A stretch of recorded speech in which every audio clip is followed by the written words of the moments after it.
السلام علیکم ورحمۃ اللہ وبرکاتہ۔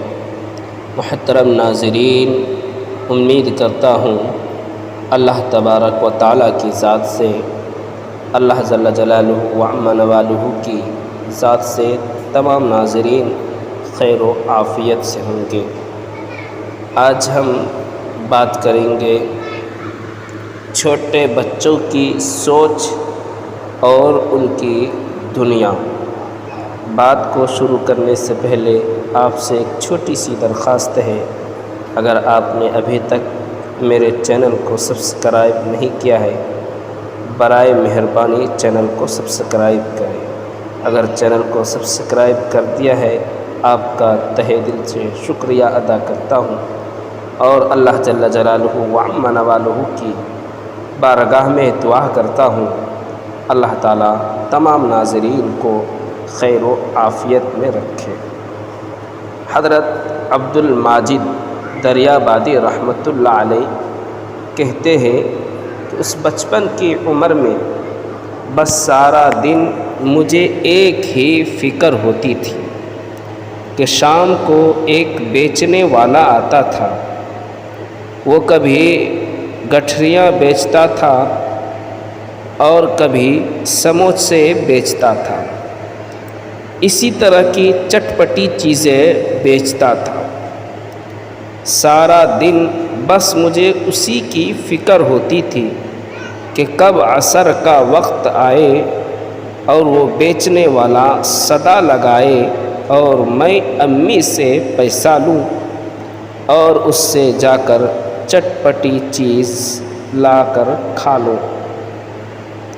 گویا اس وقت بچے کی زندگی کا سب سے بڑا مقصد یہی بنا ہوا تھا۔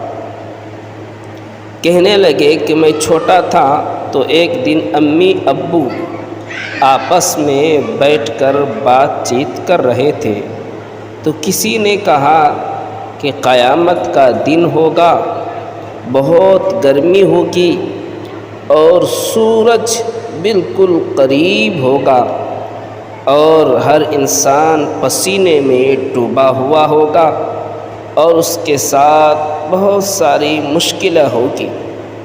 تو ساری باتیں سن کر میں ہنس پڑا، تو امی نے کہا اے بیٹے ہنس کیوں رہے ہو؟ تو میں نے کہا امی جب اتنی زیادہ گرمی ہوگی تو میں گرمی سے بچنے کے لیے کمرے میں چلا جاؤں گا۔ تو کہنے لگے، سارے گھر والے ہنسنے لگے کہ حشر کی گرمی کا تذکرہ، اور بچے کا حال دیکھو کہ کہہ رہا ہے امی اس گرمی سے بچنے کے لیے میں اس دن کمرے میں چلا جاؤں گا۔ تو بچے کی اتنی ہی سوچ ہوتی ہے اور اتنا ہی اس کا معاملہ ہوتا ہے۔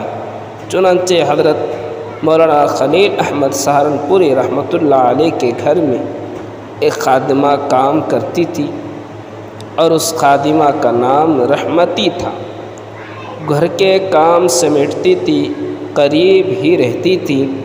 اس نے ایک بکری بھی پالی تھی، چنانچہ اس بکری نے ایک بچہ دیا، چھوٹا سے میمہ۔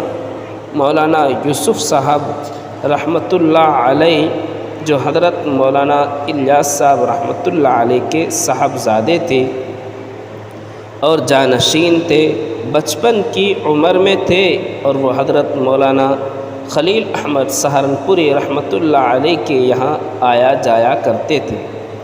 فرماتے ہیں کہ میں جب وہاں جاتا تھا تو مجھے وہ بکری کا چھوٹا سا بچہ بہت اچھا لگتا تھا، تو میں اکثر اس بکری کے ساتھ، اس بکری کے بچے کے ساتھ کھیلتا تھا۔ ایک دفعہ کیا ہوا کہ لوگ آپس میں حج کی باتیں کر رہے تھے کہ ہم نے حج پہ جانا ہے۔ میں ان کی باتیں سنتا رہا تو آخر میں پھر میں نے کہا کہ ہاں میں بھی حج پہ جاؤں گا۔ تو کسی نے پوچھ لیا کہ کیسے حج پر جاؤ گے؟ میں نے کہا کہ رحمتی کی بکری کا جو چھوٹا سا بچہ ہے میں اس کی پیٹھ پر سوار ہو کر حج کے لیے جاؤں گا۔ دوستو اب دیکھو چھوٹا سا بچہ بچپن کی عمر میں یہ جواب دے رہا ہے کہ میں بکری کے بچے کی پیٹھ پر بیٹھ کر حج کروں گا۔ کہنے لگے کہ یہ بات ایسی مشہور ہوئی کہ حضرت مولانا خلیل احمد سہارنپوری رحمۃ اللہ علیہ جب بھی کبھی مجھے ملتے تو بچپن میں مجھے دیکھ کر کہتے، ہاں سناؤ بچے تم حج پہ کیسے جاؤ گے؟ اور میں آگے سے کہہ دیتا کہ بکری کے بچے کی پیٹھ پر بیٹھ کر حج کروں گا، تو حضرت مسکرا دیا کرتے تھے۔ تو یہ میرے بھائیوں بچے کی سوچ اور یہ ان کی دنیا ہے۔